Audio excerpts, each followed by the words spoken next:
It's after the holidays. You probably got a lot of new games, didn't you? Come on. You know you got some. No, not really, Marty. I didn't get a whole lot of new games, but you know what I would have wished for?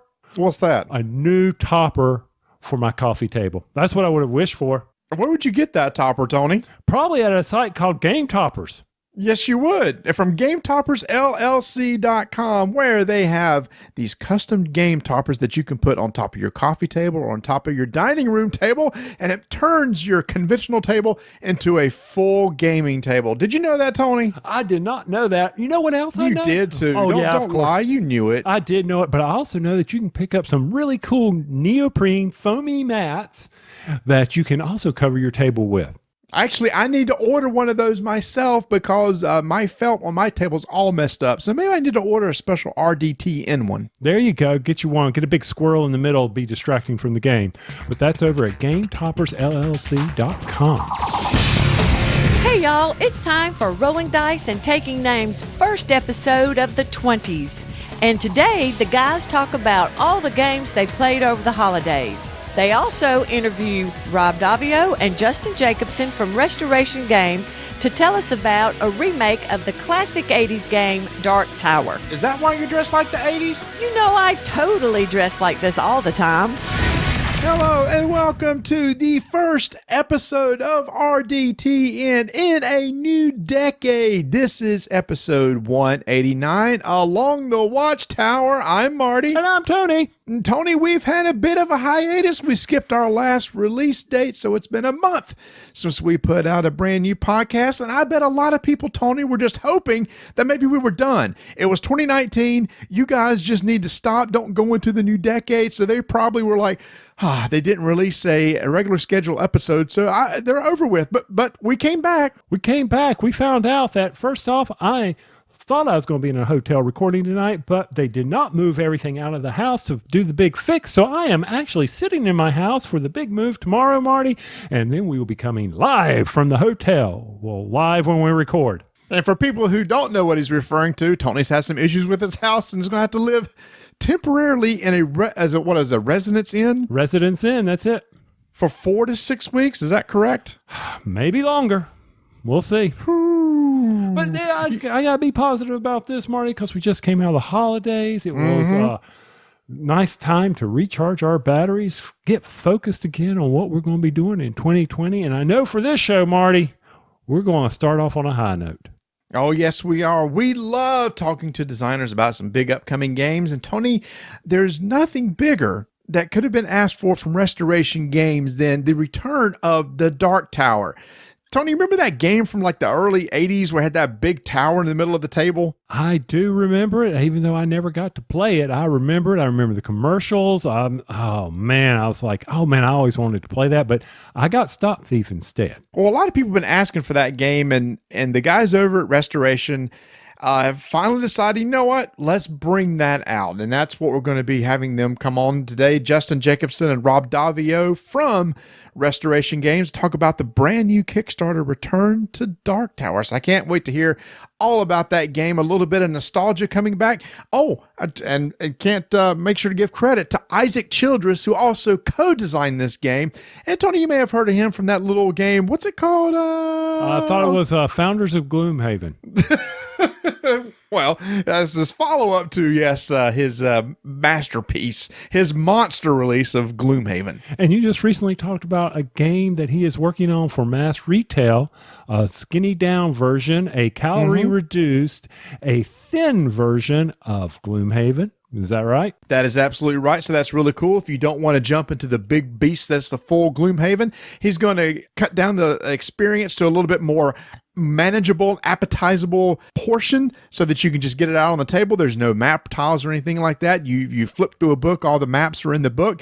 Easy to play. It plays just like pretty much like regular Gloomhaven, except easier to get out on the table, and it's a shorter campaign. So it's gonna be a huge success. Of course it is. Now, Marty, we joke about the fact that I have not gotten mine removed from the shrink yet, my Gloomhaven. Right. But a listener of our show, Kevin Barrett, he's been playing a lot of it. He was talking with me about it, but he had a little incident. Uh-oh. One of his new puppies just happened to get a few pieces of Gloomhaven, his brand new copy.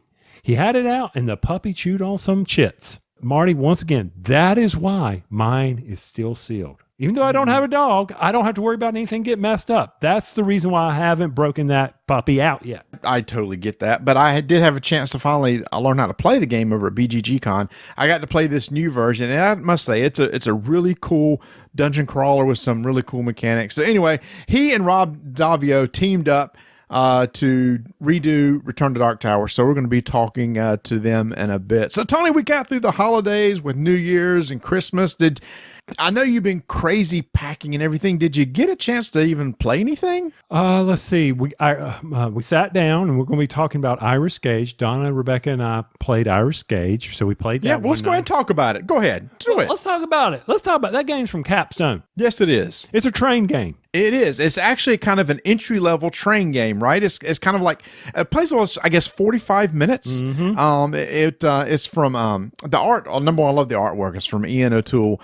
But this is a new series of games that Capstone is going to be releasing, all based on train-themed games. And Capstone just announced their second in the series that's going to be coming. It kind of reminds me of the Century Spice trilogy, where he starts out with kind of a very simple game, and over the course of the trilogy, they got more complex.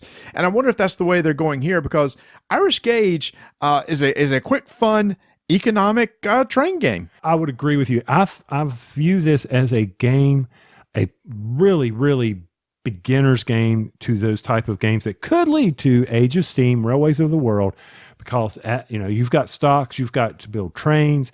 It's real base level, and so it's not a heavy one. I think it is a great low-level game. Yeah, it's one of those things that, you have some auctioning, because you auction for shares of stock. And then what you try to do is you want to try to create connections between cities with a particular type of train line that you have stock in. And then on your turn, one of the things you can do is you can draw cubes from a bag that will tell you what trains are going to pay dividends. And based on what color cubes come out, if you own shares of trains that actually connect some of those cities with some of those cubes you drew from the bag, hey, you got to share that train line, you get some money. And the whole goal is try to get the most money by the end of the game. Again, it's a basic concept, but like you said, I think it's a great way to kind of get into the whole concept of owning different shares of stock and some auction mechanics and some building some train lines. Part of the strategy is realizing what cubes have a better chance of coming out of the bag. So you may want to look at, should I go ahead and try to auction out for those stocks sooner than later, figure out in those costs. Marty, for me, I enjoyed the game. It was fine, but I've got so many other games like Whistle Stop and things like that.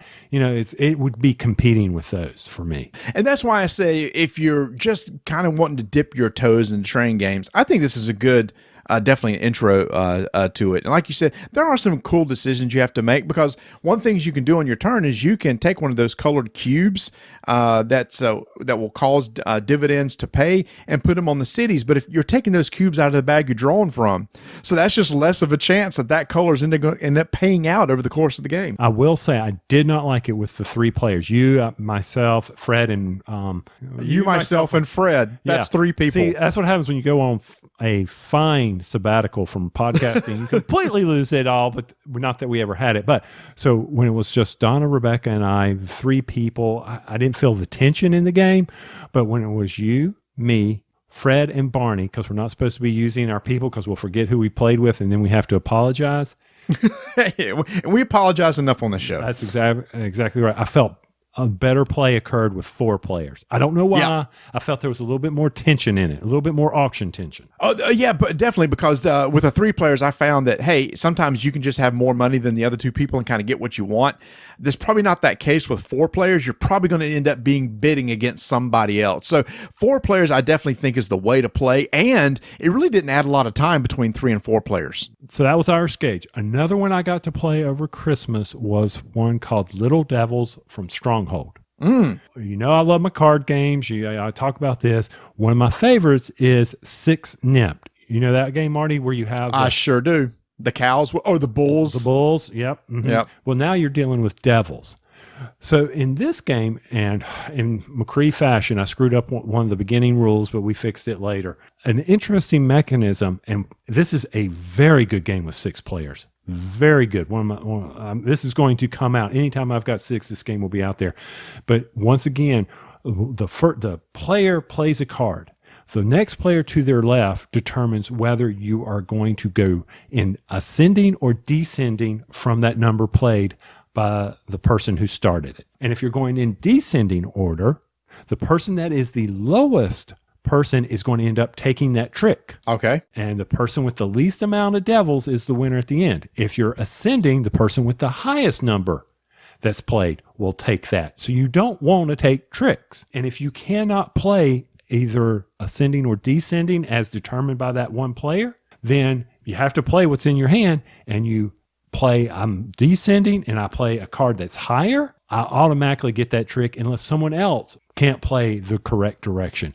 Miniature Market, it was on sale. I am so happy. We talked about it over in the Pod Pledge channel.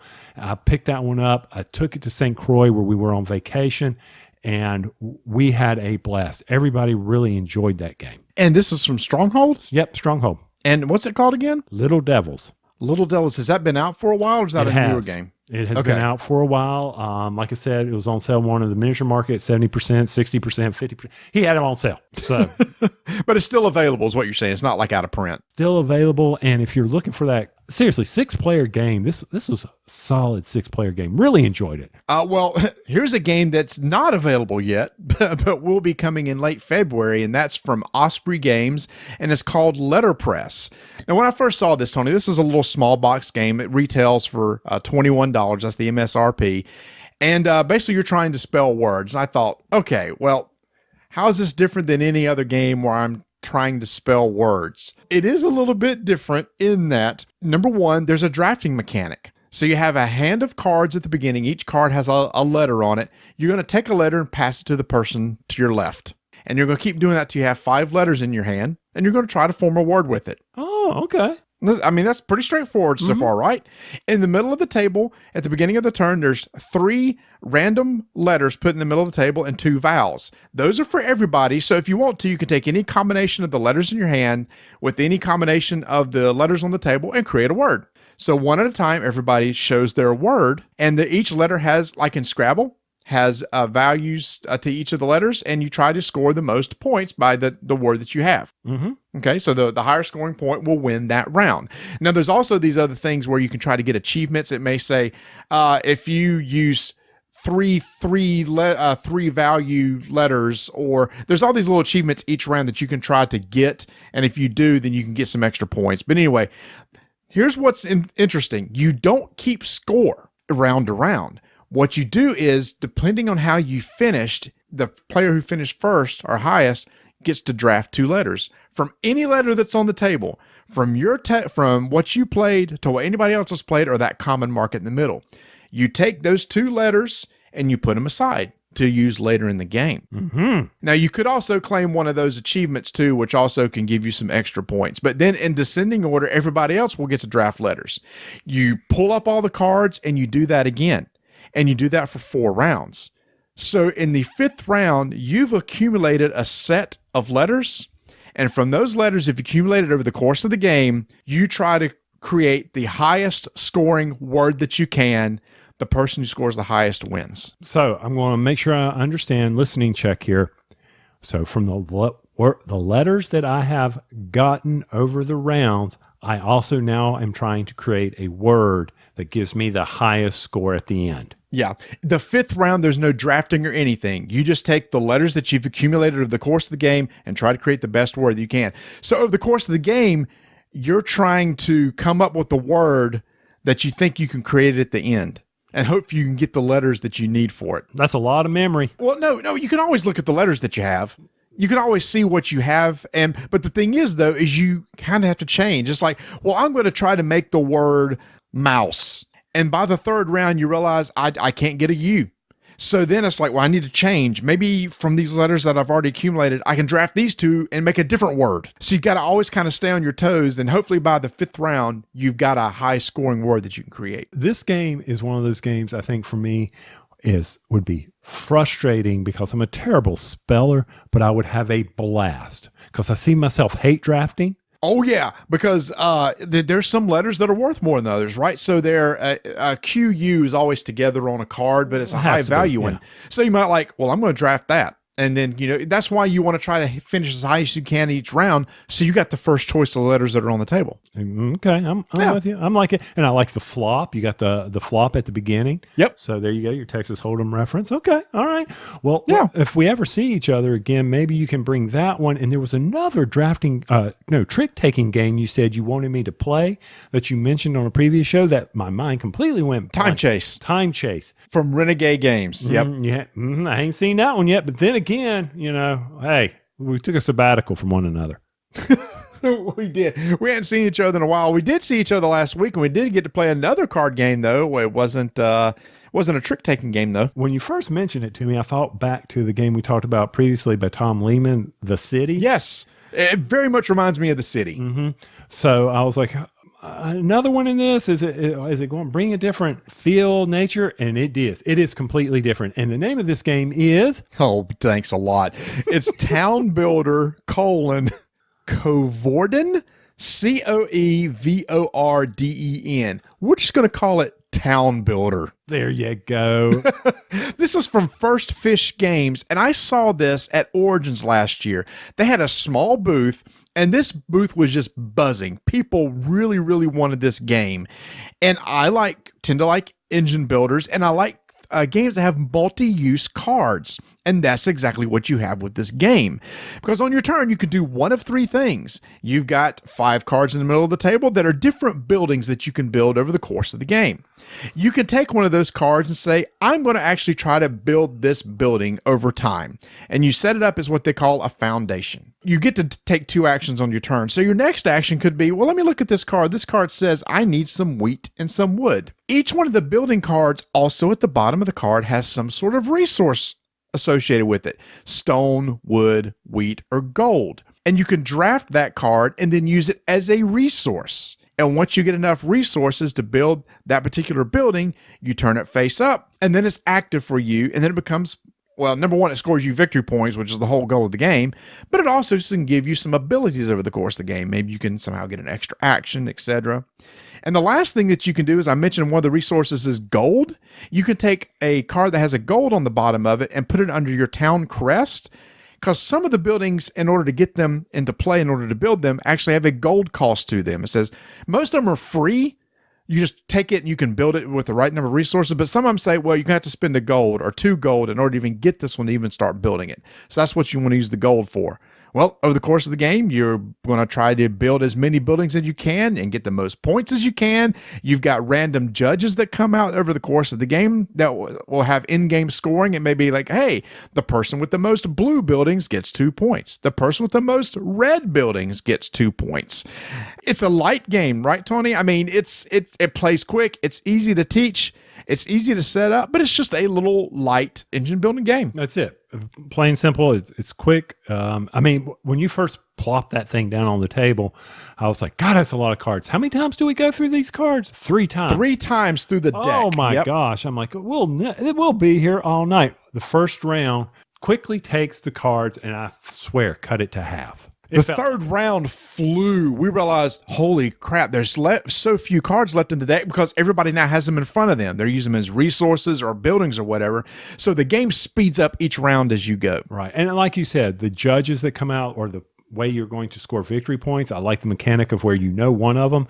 The other one comes out halfway through the first round. The other one comes out at the final card of the first round. So you really don't know what you need to work towards until you get to that end card. And the special abilities break certain things. All that comes together for a really, like you said, fast-hitting, fun game that you can get on the table while you're waiting for people. I'd be interested to see how this plays with 3 or 2 people. Yeah, it plays from 1 to 4 players. There's a solo mode to it, but it probably plays, I don't know, we played about 30 to 45 minutes, something like that. It went really quick. Oh, there's also a couple awards at the beginning of the game that you can claim. The awards would be like, I think you claim one, Tony. It was something like, I have is either 4 or 5 cards with no abilities on them. Right. And you get to claim an award, which you could turn in for victory points at the end of the game. Now that rule threw me off. Oh, yeah. So if I'm the first player, I've got the turn stick and I'm the first player and I didn't claim that award. If the next player claims it, I don't get a shot at it, but everybody else does. But that's one thing I actually kind of like. It's not like you can steal it from somebody else. Let's say I claim it. the next two people that go after me, they have a chance to claim it too, and we all get the reward. Unless you're the first player who didn't. Unless you're the first player who missed the opportunity to do it, yeah. But anyway, it's a light card game. It plays quick. It does remind me of the Town. Was it The Town or The City? The City. By Tom Lehman. It reminded me a lot of that. They're very similar, but I do like the multi-use cards where the card is either a building or it's a type of resource. I'd like to see it with smaller counts. I know, like you said, just to see how it plays. With 4, it was fun and it was very fast. Mm-hmm. So usually when you get to smaller numbers, sometimes it slows down, but it'd be interesting to see. Well, the number of times you go through the deck will decrease if the numbers drop. Okay, I understand. And so again, that's Town Builder Coevorden, Coevorden from First Fish Games. Now, Marty, I know we've got some special guests who are getting ready to come on to the show here, but I got to bring up one thing because for these gentlemen, it might be important for them to know this too. This winter, I was looking at my hands. I'm like, talking to my wife. This is kind of sad. We're getting older, dude. Sweetie, what is wrong with my hands here? She goes, what do you mean? I said, feel how rough they are. She goes, you need to put some lotion on. Never in my life. Now, I know you're a man who uses chapstick. I have an addiction. If there's an addiction to anything that this guy has, it is chapstick, and I've had it since I was in high school. But yes, I've known you for a long time, and I understand that. And that can be, but also half and half tea from McDonald's. So for you. But anyway, I was just like, and she was laughing at me. And I go, what do you mean? I need lotion. She goes, well, you're at that age now where your skin may not be it may be drier than it should be. She's being gentle with me, saying, you've gotten old and flaky. Well, no, it's wintertime, dude. It's dry. You know, you're in a gas heated house. No, I'm not. It's electric? Yeah. Mm-hmm. Yeah, never mind. So she rubs this stuff on me. It hurt. The lotion hurt? My hands were so dry. You know how you don't realize something until it happens? Okay, so I can relate to it like this. If your lips are chapped really bad and then you go put like Blistex on them, it burns. Yes. Maybe it's that sort of thing. Okay. Exactly. And she's laughing at me and she goes, you really need to start. I'm like, I don't want to get old. So you need to moisturize is what I'm hearing. Moisturize. Mm-hmm. Do you need to start going after the elbows, maybe the knees or anything like that? Probably the shins could use a little lotion. Yeah. I'm thinking so. What kind of lotion do you use over there? Is it just like a Jorgens or is it like a special bath and body lotion? No, it's the medicated Lubriderm. Oh, nice. I know. We may be cheap in this household, but we ain't cheap on our hygiene. Let me tell you that right now. Does it have some CBD in it? Everything has CBD in it now. That is legal in North Carolina. Just don't carry it across. It's legal everywhere. Is it just me, or does like every place sells some sort of CBD product now? No kidding. I drove by a nursery the other day where I buy my pine straw. They have a sign out front that says we sell CBD. I'm like, why? You sell plants and pine straw. Why are you selling CBD? Because they can, man. And it's in everything. Well, what is it? Going to the game store, going down the road that leads to the game store on 521 near the Arby's.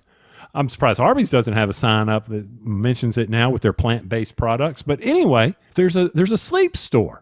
I think the mattress is CBD. I don't know. There's signs everywhere. You're right. It's ridiculous. You can ingest it. You rub it on yourself. It's like a miracle drug or something like that. Before the boys get anxious, we got Rob Justin waiting over here. I know before we go down that rabbit hole, I'm sure Rob is going to take us somewhere else on a culinary track because you just mentioned ingestion. So what do you say we get over and hear about Return to the Tower Kickstarter that's getting ready to happen for Restoration Games?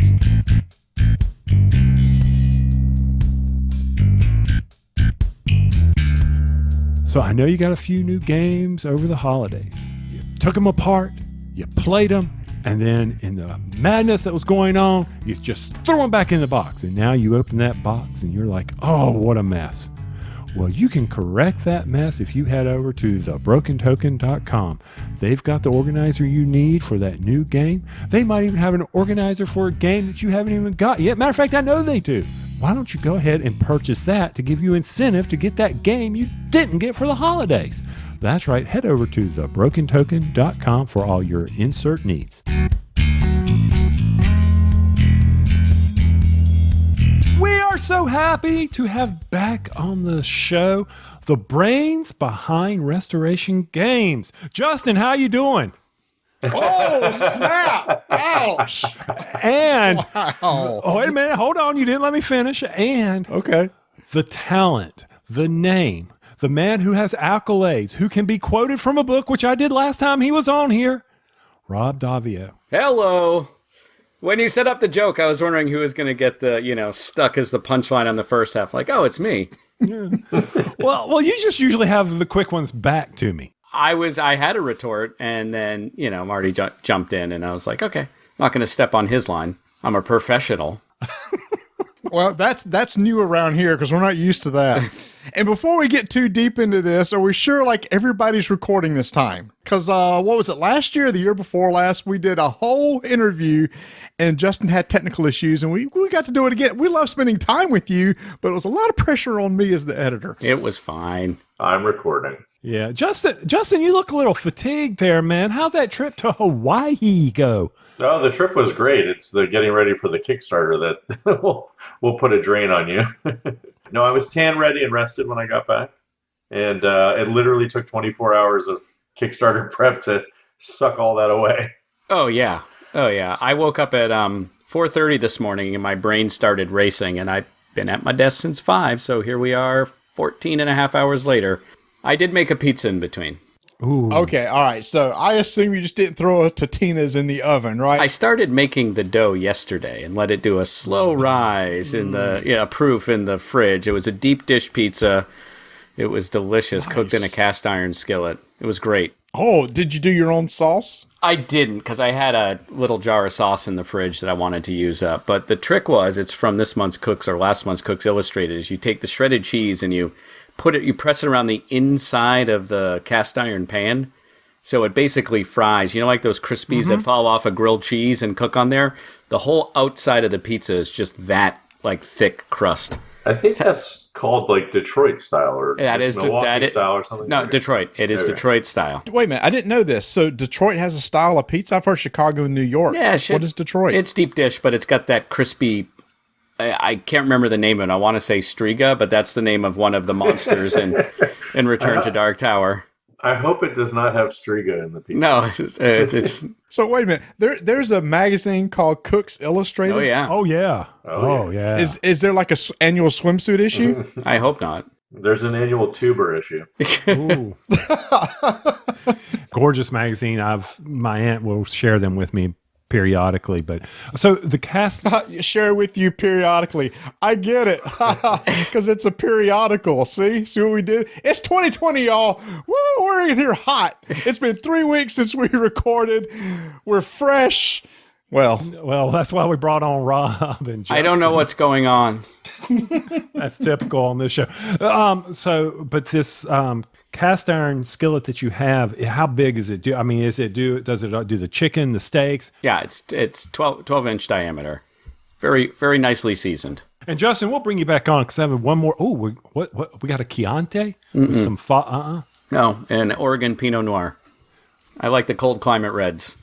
At some point, we'll talk about games, but I got to live up to my reputation. Today is not that day. Is to be an Epicurean, just this guy lounging about, drinking wine and making pizza. You're looking at the 20 minutes of my day I wasn't at my desk editing rules and like checking bill of materials for the 19th time. Have you ever done it seems to be catching on, it has down here, the reverse sear on a steak? I taught you that. That's what I thought. oh my gosh, you forgot that? That's one of the first things he ever taught us. But it took forever for it to get down here. Some guy was asking about it. I go, I've heard this. Yeah, And it's just been a while. that was like 3 years ago or something. Yeah, it's been a while. We're getting old, y'all. And by the way, I also want to say that, Rob, I know you've been making the rounds on other podcasts, and that's another reason why we want to have you on, because we want to have you with your peers, because we know you were feeling super old with all these other people, so we wanted to make you feel like a young man with us. Thank you. I'm not the youngest one here. That's Justin, I believe. But Yeah, by a month or so, I think. yeah, 2 months. This is the big year for Rob and I, though. Yeah, 50. Woo! How you going to celebrate it? How you going to do it? You going to do anything big? Like a colonoscopy?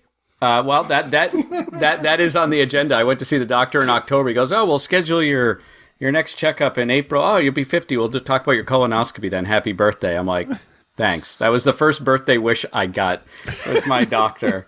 I'm doing a rolling year-long jubilee of food excess. Every time I go to a city for a convention or travel or something, I try to find a dumb, stupid, over-the-top restaurant and eat there. So I did it at PAX Unplugged.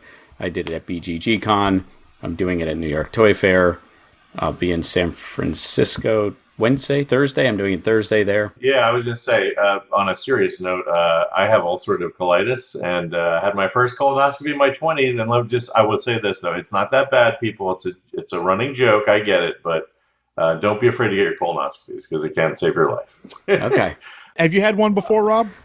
Just for fun. Okay, yeah, I understand. I have had 6. I have not had one. Being a type 1 diabetic, it's a little more complicated to prep for. This is the least interesting gaming podcast episode. We did it, guys. We did it. This is men in their 50s talk about colonoscopies. We did it. Drop the mic. It doesn't get any better than this. We can go ahead and stop. This is the only episode for the year. We don't need any more. Nope. We have done everything we set out to do and then some. So for I think my 50th is going to look a lot like my bachelor party, which will basically be me having the guys over and playing board games all night. Roll for initiative.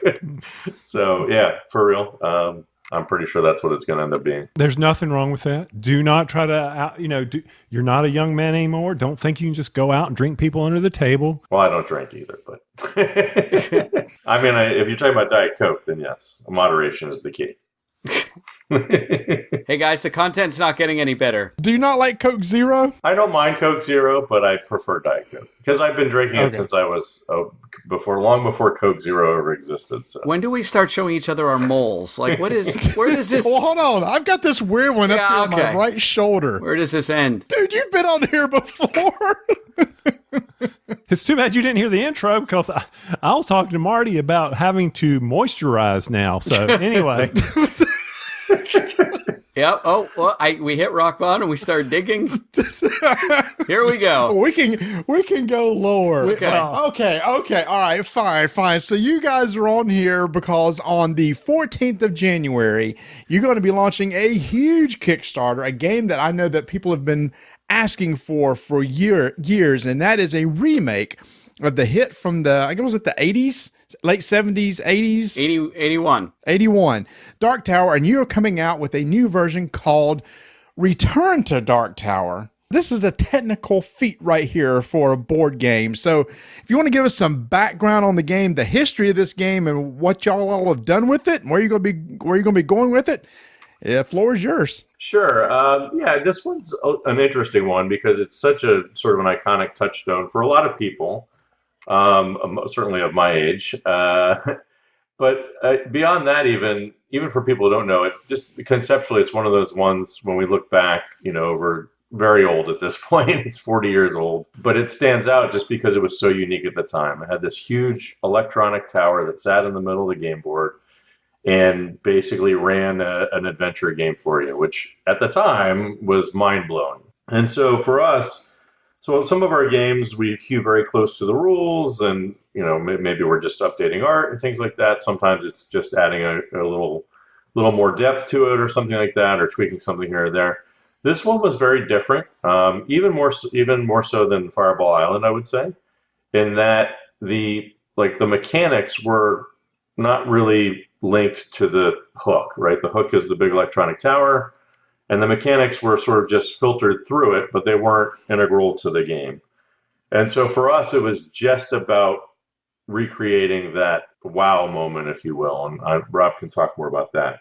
But it's something we knew just because it was so unique at the time, and even still standing out today for, these we did Stop Thief, which had an electronic component, but this was sort of like the king of the hill for as far as that stuff goes for anything around that era. And since, really, I mean, there's never been anything like it. So which one came first, Stop Thief or Dark Tower? It was Stop Thief, wasn't it? Stop Thief. Stop Thief was in 79. And then Mattel handheld electronics. See, you're in our wheelhouse now, guys. Yeah, like the handheld electronic football is about the same time. The Dungeons and Dragons Labyrinth game came out right around the same. I think it might even been the same Christmas as Dark Tower.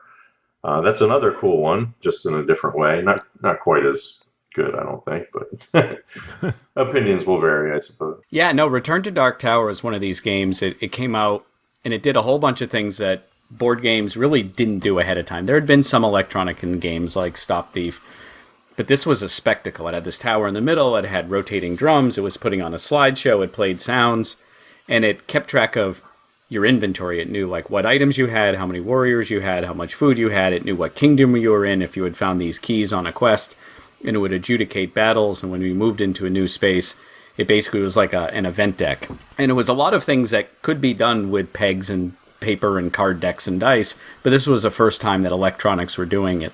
It had Orson Welles do the commercial. Yeah, he's not doing ours. Oh, that's a shame. For reasons. And well, legal reasons. Yeah. Yeah, we'll go with that.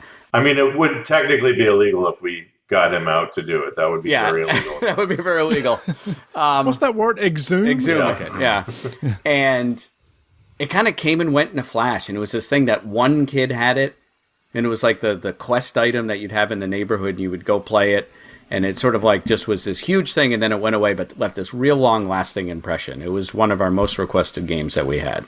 So did y'all get an original copy of the game to play test and kind of go from there? I had played it as a kid, and I got the game. There's app versions you can get. You just get it. And so I played it a lot on the app, and I remember the game itself is like $300, and it's like some of the lights aren't working, and, you know, like there's a lot of caveats. And some people of the team did get it. Like the person who was making the new tower bought an old one and then took it apart.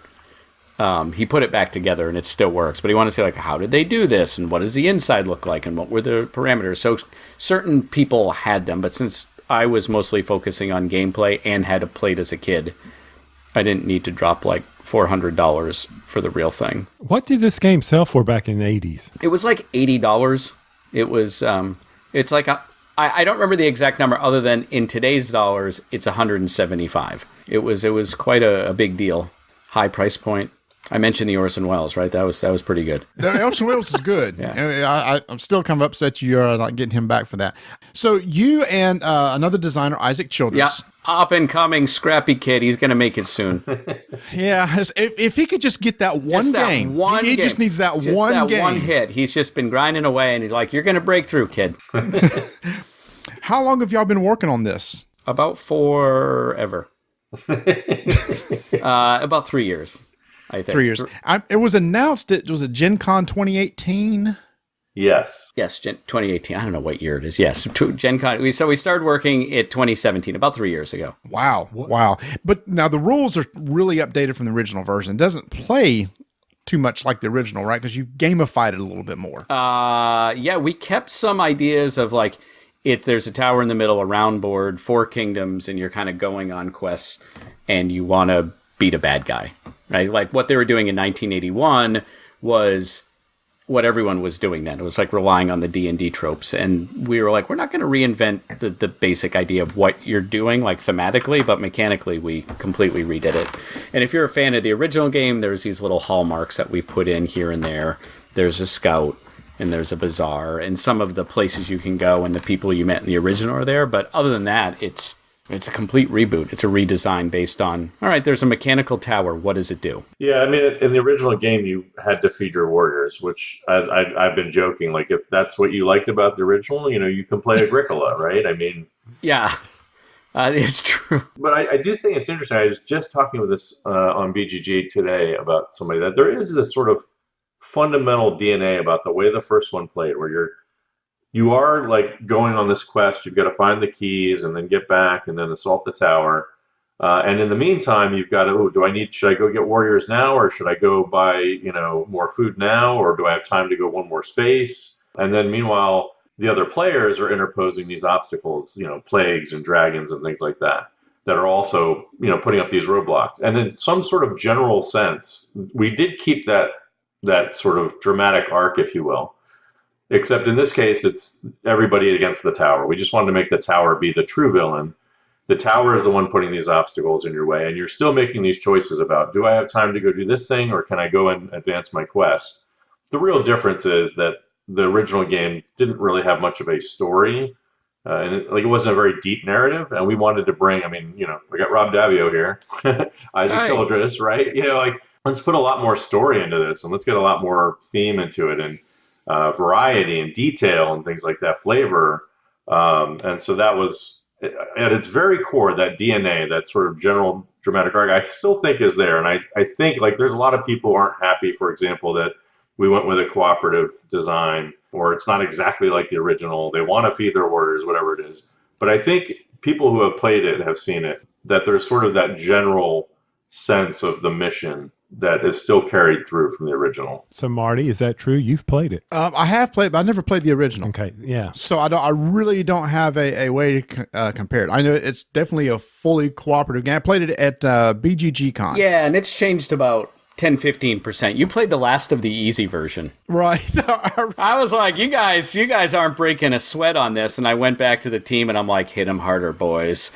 And now it's got about a 10% win rate. We're going to dial that back in the final development, right, and stuff. But it's it was funny. We ended up pulling out the win. I remember seeing Rob you the next day in the elevator, and you went, yeah, it's not as easy as it was now. We've already changed it. I went, well, I don't need to play anymore. I've already beaten the game. I'm undefeated. What are you talking about?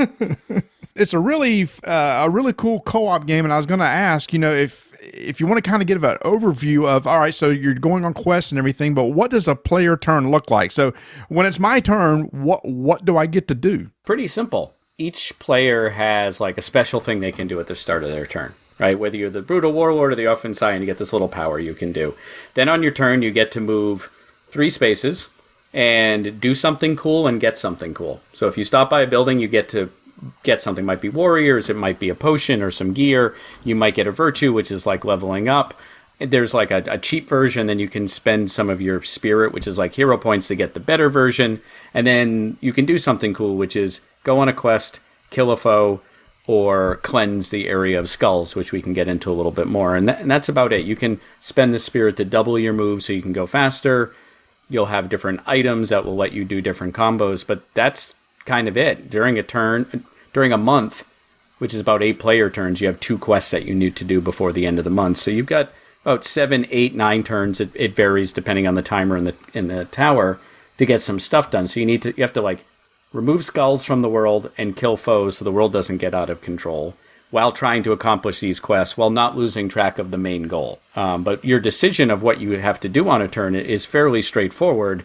It's just hard to do it super effectively without the tower winning. For some odd reason, I'm picturing Defenders of the Realm here, and I know it's not the same, but I guess that's where not having played the original Dark Tower, I keep drawing back from that, where I have that co-op sense of, you're saying cleanse the world. I had to cleanse the world in Defenders. Maybe they're too far removed games. Well, there's definitely some of that in there, or even Pandemic, if that's a title that people are more familiar with. Similar situation where there are these threats that are getting stronger and getting more prevalent that you have to manage while you're also trying to accomplish whatever your other goals may be. In case of Pandemic, for example, curing the diseases. So there's that sort of fundamental cooperative, that sort of basic cooperative mechanic, right? Of we're working together, we've got something we've got to do, and we've also got these problems we got to deal with, and balancing those two things. What's interesting and fun about Return to Dark Tower, makes it different from those sorts of, I don't want to say typical, but other cooperative games, is the tower and related the app. So the game does use a companion app, free app to download. Not available yet, though. Don't look for it. Are you a lawyer by any chance? It talks to the app talks to the tower through Bluetooth. So the app knows what the tower is doing, and the tower knows what the app is doing. It's a little bit more detailed than that. Rob can get into it in a minute, but it gives us some variability that we can do. It lets us obfuscate some things. So, for example, in Pandemic, you have this deck, right? You don't know when the epidemic is coming up, but you have a rough idea. Mm-hmm.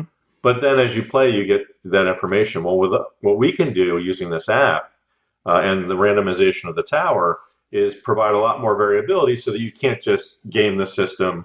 You can't have that alpha player or the quarterback, right, saying, oh, you need to do this because this is going to happen now. And it's better if you spend this to do this because that's more efficient. There's no obvious solution. It's more about calculating your odds and coming to a consensus on like who needs to do what, given the current state of that board, which is constantly changing from turn to turn, but also from game to game. Okay. Now, I appreciate that. That helps me understand, where the differences are. Because you're right. In Pandemic, I know if I'm going to lose or win, the farther down in that deck I get. Unlike Pandemic Legacy, where I have no clue if I'm going to lose or win, by the way. Incredible game. Just pointing that out. Thank you. Mm-hmm. Yeah. I just have to suck up there occasionally. Now, you mentioned the companion app. So when you go to do the quest and attack monsters and stuff, the companion app comes into play. So how does that work? All right. Well, let me tell you how. What we wanted was a triangle. I sound like Phil Jackson, coaching the Lakers. We wanted you to have Triangle in one. Yeah. We wanted to have what's going on the table. It's a tabletop game. We didn't want someone pounding on an app while they watched them, but we wanted to have the smarts that the original game had, which means we have an app, but then we wanted a physical tower. The tower can't just be a phone holder, because then you just leave the tower. You leave the tower in the box, right? And you're like, hey, it's Dark Tower. Where's the tower? It's just in the way. So the tower's mechanical, and the app is electronic, and the gameplay is tangible, and they're all sort of interacting with each other. At the start of the game, you will pick one of the allies, one of the sort of NPCs in the realm, in the Four Kingdoms, and they have a plan. I have a plan of how we're going to get into the tower and beat the bad guy. And the bad guy is called the adversary. And then you pick an adversary. It might be someone who's trying to bring eternal winter, or a plague across the land, or a master assassin, or a spawn from hell. The usual bad guys, who shows up that day. Oh, an empty tower. I'll move in. And then there's a... He's got squatter rights. What do you expect? Try to get me out. And so the bad guy, the adversary, is waking the tower up. You got someone on the outside going, I got a plan how to fix this. We got about 6 months to do so before things get out of hand. And then there is a bench of monsters that gets generated. We're going to take this monster, then this monster, and you don't know what they are from a larger pool. So you put those together, and you've got a few thousand different combinations of sort of quests and, things that you can do. And then you're off and running. So there is an event, basically an event deck that gets generated from all those parameters. And one of the ways, but being a digital event deck, we can add stuff and take stuff away. So if you fail a quest, the app can be like, oh, you failed a quest. Let me put these bad events in month 3 and month 4 and month 5. Maybe next time you won't fail that quest. Or similarly, you recruit this other ally who's there like, hello, wizard, would you like to join me? And they're like, sure. And every once in a while, the app will interrupt you. It's like the wizard's like, hey, I got a spell I can cast for you if you'd like. So there's some fun stuff you can do there. We can complete a quest and make all the undead monsters easier. You can fail a quest and spawn 3 more monsters. So there's some very interesting things you can do. And the way we do this is you take your turn, and at the end of your turn, the tower itself is almost like a dice tower, a cube tower. It's got an opening at the top and then 16 openings out the side, 12 of which are sealed at the beginning of the game. And when you're done your turn, you take a skull and you drop it in, and you're like, I'm done. And the skull is either going to get trapped in there to come out later, or it's going to fall out and need to be dealt with. But there's also an IR beam at the top of the tower. Ooh. And when the skull trips the IR beam, it says like, oh, someone just dropped a skull on the tower. And then it tells the phone by Bluetooth, hey, a player took a turn. And sometimes the app's like, that's fine. And sometimes like, I'm going to let you finish, but now it's my turn. And it like sort of jumps in, and then it's like, okay, we're going to spawn some monsters. We're going to do this. We're going to do that. And it'll even animate the tower. It'll cause these drums inside the tower to rotate, which might spill cubes out or change the orientation of where some openings are. It might tell you to take one of the doors off the tower, which means a skull is more likely to fall out now than get trapped. It plays sounds. It's got like 24 LEDs. It's got a whole bunch of stuff going on. And there's also this concept of glyphs. Yes. That changes the game, right? That changes the game. So as you take doors or seals off the tower, which happens, once or twice a month, you start revealing either more openings where skulls can come out, or these lit glyphs. And there are 5 glyphs in the game, and each of them relates to one of the things that you would want to do. Your starter turn action, your reinforce action, which is getting the stuff from a building, or fighting, cleansing, or going on a quest. And if one of those glyphs is facing you, it's like the tower is watching you. And if you do that action, you have to pay one of the spirit, which is hard to get. You can only get about 2 per turn. So if you have a glyph facing you and you're like, oh, I was going to fight, but this is facing me, so I need to pay a spirit, so I'll only get 1 back, and now I can't go buy that treasure that I wanted to buy. Guys, I'm not sure I should fight. Should I cleanse? And then you fight, and then you buy the treasure and give it to me next turn. And then before my turn even starts, the tower shakes and rattles and that glyph goes away, and now it's pointing at Tony, and he's the one who can't fight. But I'm like, okay, I'm clear. The tower has turned its gaze somewhere else. These are things you can't do without electronics, which has been a lot of fun to work with. Because you were saying it's been in development for 3 years. So aside from the base board game, has a lot of this development been with the software and the apps and all of that? Or, I mean, what's been this project? This is huge. Yeah, I mean, it's perfect time to mention, really an amazing team has been working on this. Obviously, Rob, Isaac, we've also got Noah Cohen and Brian Neff, who've been working on game design. But at the same time, we've got this 3 parts of the triangle, right? We've got an app that we've got this Icelander Bjorn from Porcelain Fortress that they've been working. Him and his team have been working on this app. And for those of you who've seen of our Restoration Games app, it's a different app house. It's got a real slick look to it. We're really excited. We've got a special UI designer who's just working on designing the UI for the app, named Sam Ballard. And then we've got also working on the tower. We've got a team of engineers working on this thing. So the lead sort of engineer and project manager for the sort of mechanical side of things is Tim Burl-Sayward. Nailed it. He was one of the lead engineer on Beast of Balance, so if you've seen that game, but he's freelancing now. And we sort of hooked up with him early on.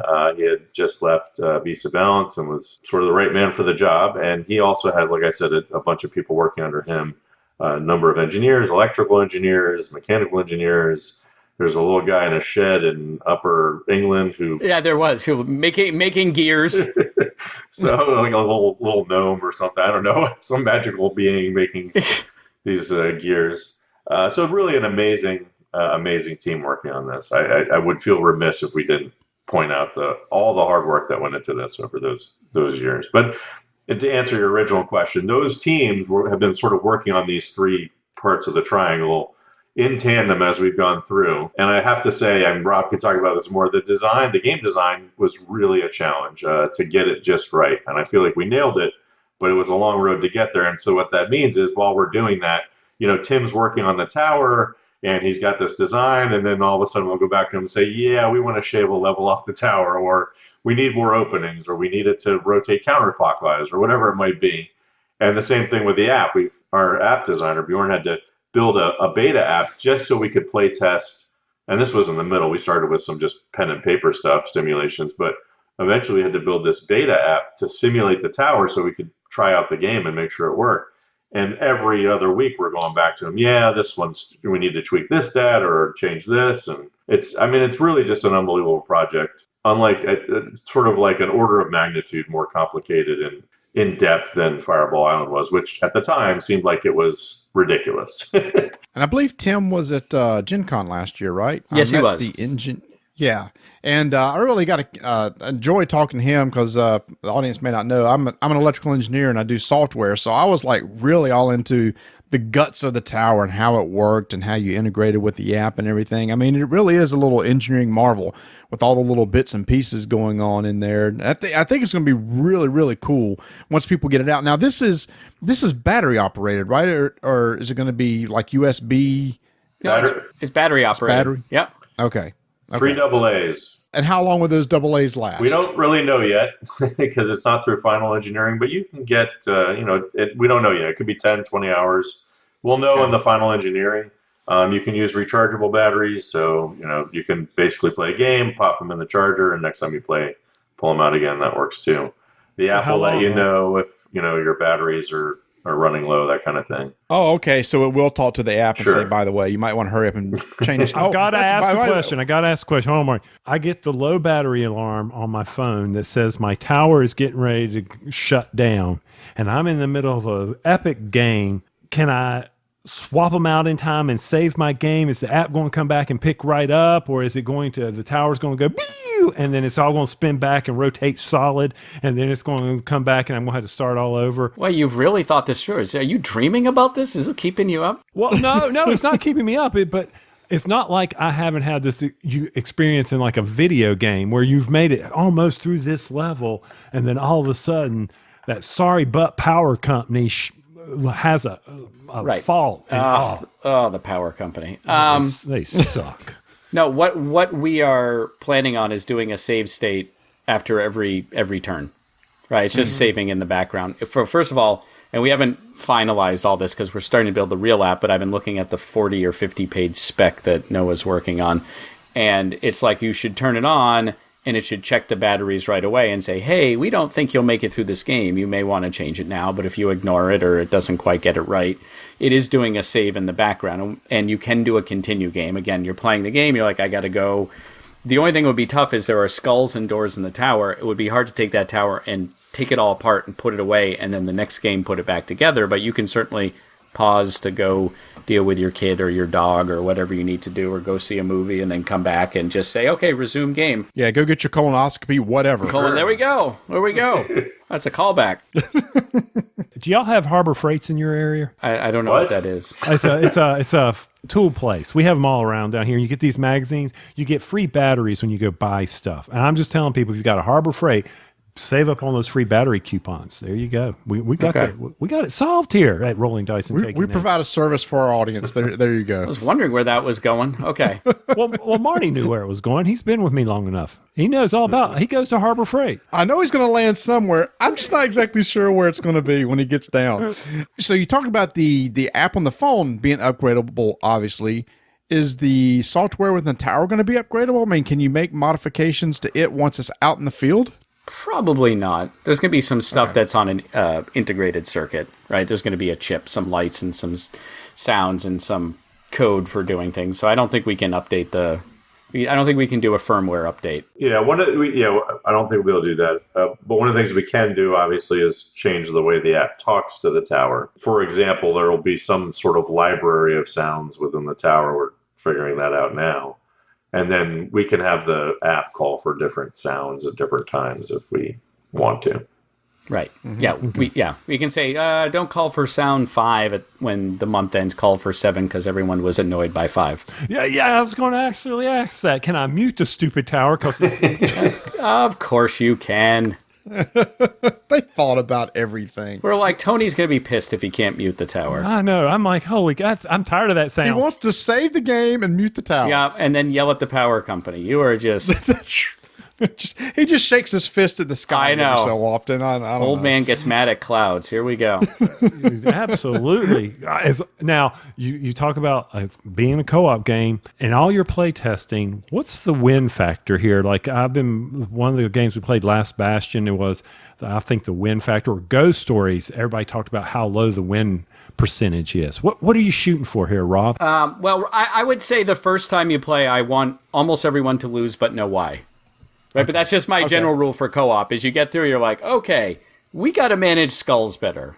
Okay, we were killing monsters, or we were so busy babysitting the world, we kept our eye off the main quest.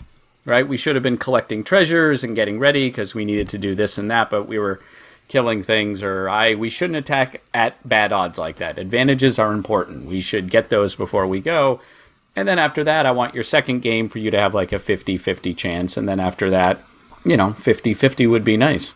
Mm-hmm. And one of the things you'll be able to do is, like Rob talked about, there's this sort of suite of inputs that you have at the beginning of the game that will change the way the game plays out. You can decide those at the beginning of the game, so you can replay, like if you fail miserably and now you know why and you want to have another crack at it, you can sort of reset that same game. Now, some of the variables might be different, and there is a little bit of that, a little bit of randomness in it.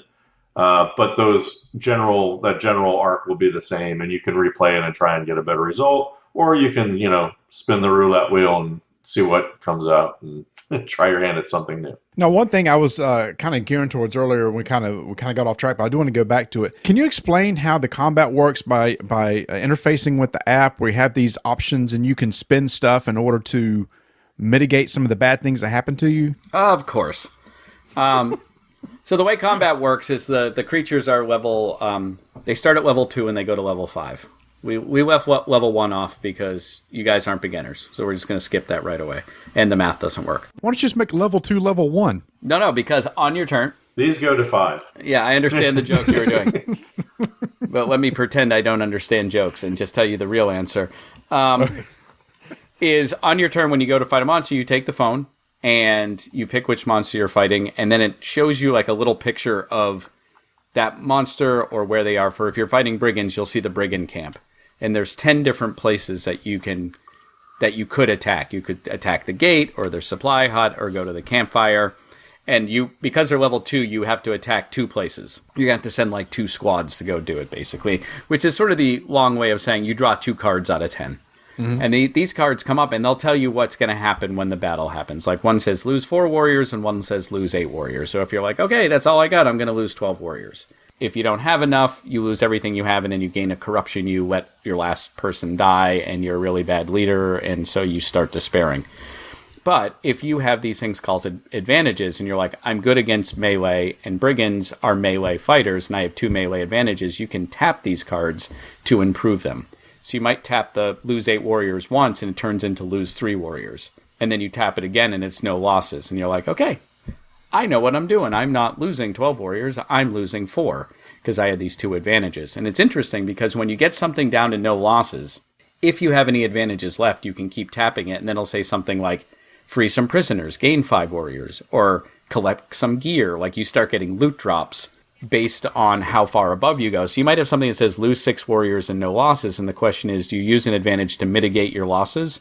Or do you let your troops die and improve the card that's already pretty good to get some sort of bonus or boost, that might help you now or in the future? That's pretty much it. So when you get to the final boss, you have 5 cards that you have to deal with, each one of which might chain off the next and cause all of these various combinations. But the idea is pretty straightforward. You want to go in with about as many advantages as cards you're drawing. If you have more, you'll probably get away with some loot. If you have less, you'll probably get beat up a little bit, but you can still go do it. How do you get advantages? Everyone has one, right? So the Brutal Warlord is good in melee, and the Orphan Scion is good against magic. Magic. Then you can buy gear or treasures. So if you go by longsword, you get a melee advantage. You also get an advantage based on where your home kingdom is. So the board is this familiar circular board. We've changed the art and everything, but it's a circular board, and you have each quadrant is its own kingdom. That's your kingdom, like your home. And each of these kingdoms has a more prevalent type of terrain, whether it's hills or deserts or mountains or whatever. And then in your home kingdom, you've got more of those, a particular type of terrain than in the other kingdoms. And when you start, let's say I start I forget which north is, let's say mountains. I don't remember. They're mountains. Then you get a virtue at the beginning of the game that gives you extra 2 advantages in the mountains when you fight in a space with mountains. So you can get advantages based on the type of creature you're fighting or the type of the way they fight or where you're fighting or various different sort of conditional advantages that might pop up. The way those interact with battles is one of the things that makes it interesting. And the other thing is because it's a virtual deck of cards, we can make them somewhat dynamic. So the boss battles are a little bit more, a little trickier, I guess you could say, in that you've got to sort of work your way through the deck. Like you're very unlikely to just go in and defeat them. You'll need to either have a couple turns at it or figure out the best way to spend your advantages to sort of defeat them. So another thing that you mentioned earlier too, just to clarify how that works, you talked about dropping skulls into a tower. Yep. And when you open doors or they could fall out onto the map, what exactly does that mean when they land on the map? That's bad. When skulls land in your general living area, that's always bad. Is that in general or in the game? No, that's a little life tip. That's a life hack for you right there. I was going to say, if I open a door and a bunch of skulls fall out, I'm getting the heck out. You don't go. You don't say, "What do I do with these?" You just know it's bad. What happens is you have 4 buildings. You have a sanctuary and a citadel and a bazaar and a village, and this is where you get different resources. So villages give you warriors, and the bazaar will either give you gear or treasure. But skulls will end up on there, and each one can have up to 3 skulls. And if it would have a 4th one, it instead gets destroyed.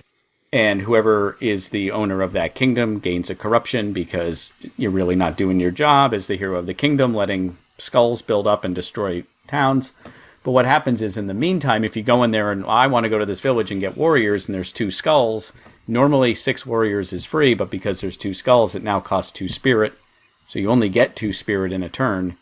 So you kind of spent a whole turn's worth of resource just to get the thing that would have been free if there weren't any skulls on it. So you can kind of spread them out and make everything a little more expensive, or you can just be like, we don't really need potions right now, so I'm going to load up my sanctuary and just put 3 there and hope that no event or effect or anything else comes about, which adds a 4th, because then it'll kind of explode on you. And then one of the actions you can do is you go cleanse, you just remove all the skulls off a building and return them to the supply, and everything is fresh and ready to go. Do you have the little prototype skulls, or are they going to be really cool, really nice ones, or are they just going to be cubes?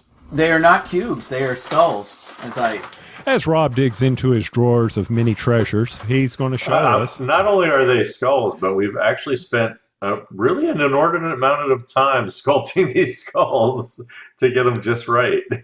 Well, it's an important part of the game. It brings you into the theme of the game. And well, you also don't want them getting stuck too, as these drums rotate and everything. True. They need to be fundamentally spherical. Yeah, I unfortunately do not know where they are, because we were testing them today and putting them on 3D printed buildings to see if they fell off and how hard they were to put on, and I don't know exactly where they are at this moment. Ron doesn't know where he put his skulls. I don't know where I put my skulls are always going. 3 in a location, it's very expensive, and you better go cleanse it. Yeah, that's exactly what it is. But yeah, no, skulls are interesting because cubes did get stuck, because as the doors were going around, you had these sort of 90-degree angles, and they would get caught. But a perfect sphere would not get caught in the door, but when it hit the mat, it would roll off.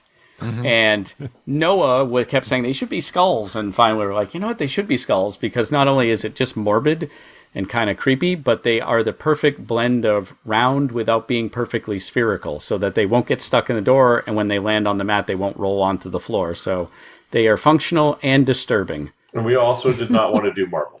No. We have done that and done that and done that. But I will ask you a question. If my Dark Tower fails, a gear breaks, or something happens, where is my local repair shop? Do I go to Sears? Actually, you go to Sears and Roebuck. Okay. I thought it was Rob and Justin, but Sears and Roebuck. Okay. Sears and Roebuck. Nordstrom will take back anything. Yeah, LL Bean is where you take it. No, you try the Geek Squad at Best Buy. There you go. No, we obviously, like with any other part, it's just a very complicated. At the end, it's an extremely complicated part of a game. If it breaks, we'll replace it. Please don't break it. Yeah, don't try to. Actually, this was going to be a question that some of our audience had wondered too. It's like, this could be well, I'm sure it's going to be well designed and everything, but it totally could be a support nightmare. Somebody has a little issue or something, an LED doesn't work and they're shipping back stuff, and you're having to keep these towers in inventory, and I'm sure they're a lot more expensive than like a new chit or a pack of cards or something like that. So are you just going to have a bunch of towers sitting in inventory? And the follow-up question is, how long will you support the game? I mean, it can't be infinitum. Is that the right word? It's a word, sure. We will support it as long as we possibly can, I guess, is what we're saying. Just like now, I will buy an old game to research to see if we're going to restore it, and it'll be like, call Pressman, send a self-addressed stamped envelope to Coleco in Hartford. At some point, it's not supported. But we're here and we're an active company. We mentioned support all that our Rob and products. I are 50, right? Yeah, so Right. There is some practical limit to our ability to support this game. We support all our games. I mean, we've obviously Fireball Island had its own set of challenges, and we've replaced every part request we've gotten. So we stand behind our games.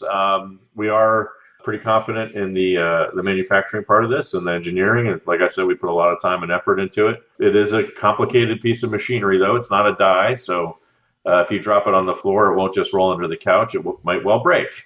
So just be careful with it. It is an advanced piece of mechanical machinery, I guess, and take care of it. That's all. And how tall is it? It is taller than 10 Citadels. It's taller than the original. I knew that. That's great for our audience, Justin. It's taller than the original. I love it's taller than the original. And I'm about to show you how big it is, but and he's going to show us on a podcast. You just could say in inches. Is that big?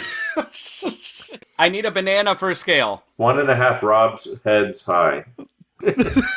Jeez. No, we got to rule her out, people. Where I'm giving you play-by-play. Rob is It is closing. almost exactly a foot tall. Ooh. It's probably a metric foot because it was designed in England. It's Marty, on that Dark Tower, I also saw something else. Those What's are that? some very sharp spires at the top. So if you get pissed at somebody for screwing up the co-op, you were right there. This now becomes, Justin, this is a legal thing. You could take somebody out. It's a weapon. There is language in the there is a full disclaimer in the rule book on that for sure. Yes. Are you serious? They're not that sharp. They were sharp. They came as a 3D printing, and we had to file them down because you would go to drop a skull in and be like, ah! But no, we understand sharp points. We have to do hair entanglement tests. Oh, that's right. This is a toy. Think about that. Well, if you think about a toy, like a kid's toy, and the like little kid puts their head next to it and gets their hair like caught in it and like rips it out, so the motor has to stop. So I like stuck my finger in the drums a lot of times, and it stops. It's like Here's some manufacturing questions because I've been through this before. Do you have to get like UL or CE mark for this thing because it's an electronic device? that is outside my purview. Yeah, well, CE. I mean, that's standard. So that's but. Unless you're thinking of different CE, but no, that's it. The European mark. Yeah, so the UL one, I don't think so, but we will certainly, obviously, I know part of it. No, because you don't have to plug it in. Right. I think that, right. So that's what I thought. So part of this is obviously doing all the testing that we need to do to sell it everywhere. So that's on the list. Got 3 years of development going in. We are very close to being done with this. It's on Kickstarter right now. When will backers hopefully receive this marvel? Thursday. It'll be. I'm sorry. It'll be Thursday. It will be a Thursday. I should probably be clear. Not this Thursday. We are hoping for. Well, no, we are planning on first quarter of next year. Like we would love to have it out at Christmas. Everything would have to go so perfect that we're not saying it's going to be out by the end of the year because chances are it won't go perfectly the whole time. Right. I mean, this is sort of what happened with Fireball Island. We built in a buffer, we put in a date, and we hit that date. We used up the buffer and then hit that date for 80% of the backers. And of course, the 20% who got it the next month were not happy, and understandably so. So we're building in a little bit more of a buffer this time, and especially fulfilling it at the holidays is extremely challenging. So at least, assuming nothing changes, it's listed as fulfillment for February of 2020.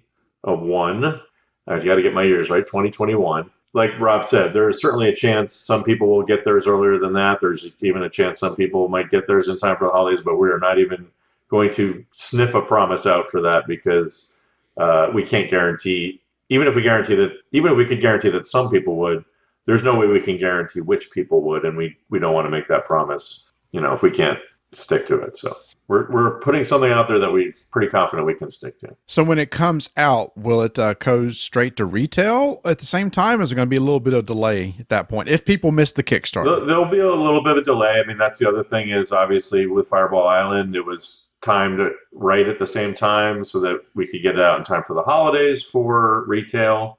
And those people who were at the tail end of fulfillment were getting theirs at the same time as retail, and obviously not happy about that. Again, we understand that.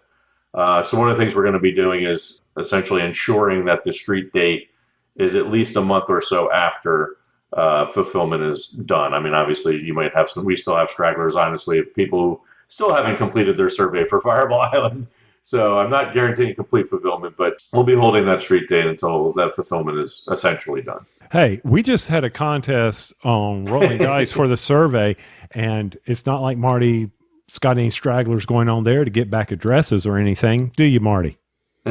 Yeah, everybody, I've contacted a lot of people who've won some prizes, and a lot of people have not contacted me back. So go check your emails or BGG accounts or something. But yeah, that's another story. So the Kickstarter is going on right now. And for those who haven't been out there to it, how much does this bad boy cost to back? It costs $150 in retail. On Kickstarter, it's $125. We're going to have a bundle pack with an expansion. We're going to have, with all the things we have are a box of miniatures for all the monsters being made out of plastic. The core game, the buildings and the hero in plastic, and the monsters are in cardboard. You can get all basically just over 65, somewhere between 65 and 70 cool looking monsters in plastic, upgraded tokens. You can get the what's the name of the mat? Why am I drawing a neoprene? Neoprene. I'm like foam, the foam mat, the sponge mat. And then we actually have an expansion. When the designers play it, we win quite easily. So we have an expansion which has 2 extra characters that you can use in any combination of the game, and then an alliance expansion where now there's guilds that you have to deal with and politicians who are making demands on your time and a whole other resource. You have influence, and I just crack up. The start of the month, the nobles will go, we feel like shopping, so no one go to the bazaars this month. Right? Like you just can't buy. We don't want to mingle with the rabble. So we don't want to mingle with the rabble. And then shopping day. And so you have to have gotten some influence and be like, no, can you leave this one open? And they'll be like, fine, right? And so you have other things to deal with, just to add some complexity, and then you can go talk to some guilds and you can try to expand their influence, get some of them as companions, and you've just got a few more things to juggle. Yeah, I will say one thing that's really cool, and 2 things. One thing we haven't mentioned yet is the art, and I would be remiss if I did not mention Christina Kalita, who's our lead illustrator, and also Garrett Kaida, I'm not sure how I pronounce his last name, who also did a lot of the artwork. He did the board illustration. He's doing some of the item illustrations and things like that.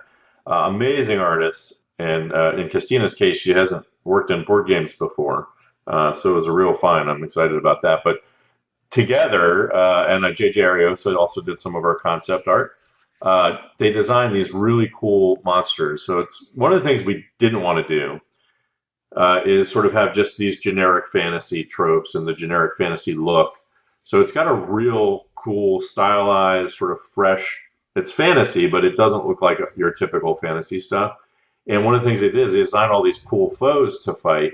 And so we have cardboard tokens in the game. They've got information on them and things like that. But we knew some people would want miniatures just because miniatures are fun for a lot of people. But we didn't want to build that into the base cost of the game because it's already quite expensive because the tower is basically like 100 miniatures all by itself.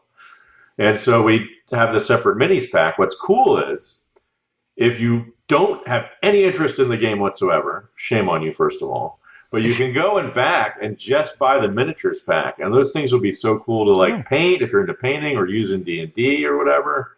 So I think that would be a lot of fun. It occurred to me the other day, I imagine we'll have some people who just want the miniatures pack because it's pretty cool. Yeah, how much is the miniatures pack? Keep in mind we're recording this about 8 days away, and we're still crunching summer. It's going to be about $60. Okay. For about 65 minis, give or take. Okay, so less than $1 per mini. Yep. Cool. So Marty, just to point out something for people that, because we all are going like, $125, that's a lot of money.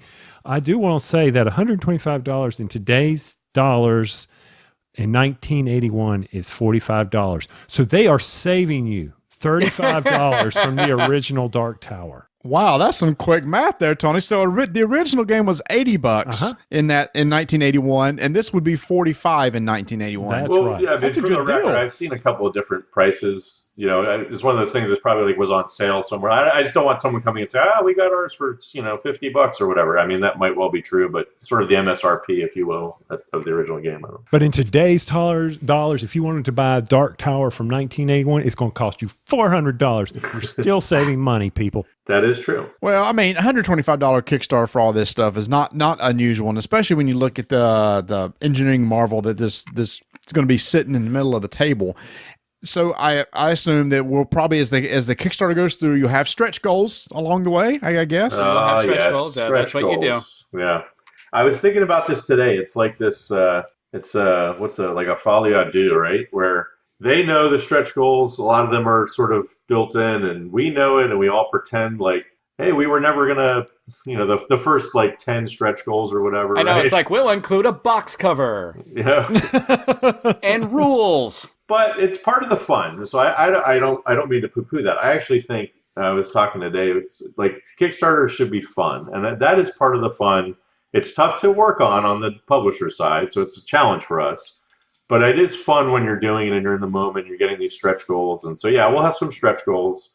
Some of it's content related, some of it's component upgrades, some of it's just some fun stuff we're throwing in. I did want to put some fun stuff in the campaign, like I said, to make it fun. So it's going to be a good time. I mean, my suggestion is, if you're at all curious, 2 things. First of all, you're probably too late since this podcast is dropping on the day of the campaign. But if you signed up ahead of time for launch notification, you'll get a free active player metal coin that'll be available as an add-on if you didn't get it. But the other thing is, what was I going to say? Darn it. I lost You were so close. You're on such a roll. See, it's not even 50, but you're already acting like it's 50. I know. Oh man, that 50 is how many hours I've stayed up straight. I do like one of your stretch goals is it adds fun. Yes. It's like, let's get the fun stretch goal. We're very tired. I don't know what I was saying. Well, don't worry about it. This is our DTN. They're used to people not knowing what they're saying on this show. So you fit right in. Exactly. I got a colonoscopy soon. Fix it in post. So how long is the Kickstarter, by the way? This is going to drop the same day. If you're listening on the same day, it drops the 14th of January and ends? 3 weeks, isn't it? Okay, 3 weeks from January 14th. In true 49-year-old fashion, I remembered what I was going to say. Okay. There you go. So if you're at all interested, go to the campaign and you can back for, I think it's like $10 or $20 or whatever the minimum is, just to get in there. And then you can, if you're either don't have the money right away or you're not sure or whatever, you can back at that base level. And then you can follow along with the campaign. I think, like I said, I think it's going to be fun. But also, we'll be using Backer Kit after the campaign closes. So you can, but if you back even for that minimum level just to get in, you'll be considered a Kickstarter backer for any of the freebies that we might throw in or any of the extras or things like that might not be available in retail. So one of the things we talked about is the game will be available. I think you asked the question, we never actually answered it. Ultimately, it'll be available on retail in some form or fashion. We do have a tier for retailers. So if you're a retailer and you're listening, you're interested, we do have a special tier for retailers like we did with Fireball Island. That was well received. So we're going to do something similar again. But then also there will be some of these add-ons and extras and things like that will not be available in retail afterwards. They'll be available conventions or on our website, but it won't be in retail. Okay. Now, and one thing I hate about Kickstarters is at this level, you only get these add-ons. And at this level, you only get these over here. That drives me insane. So what I'm hearing is you get them all.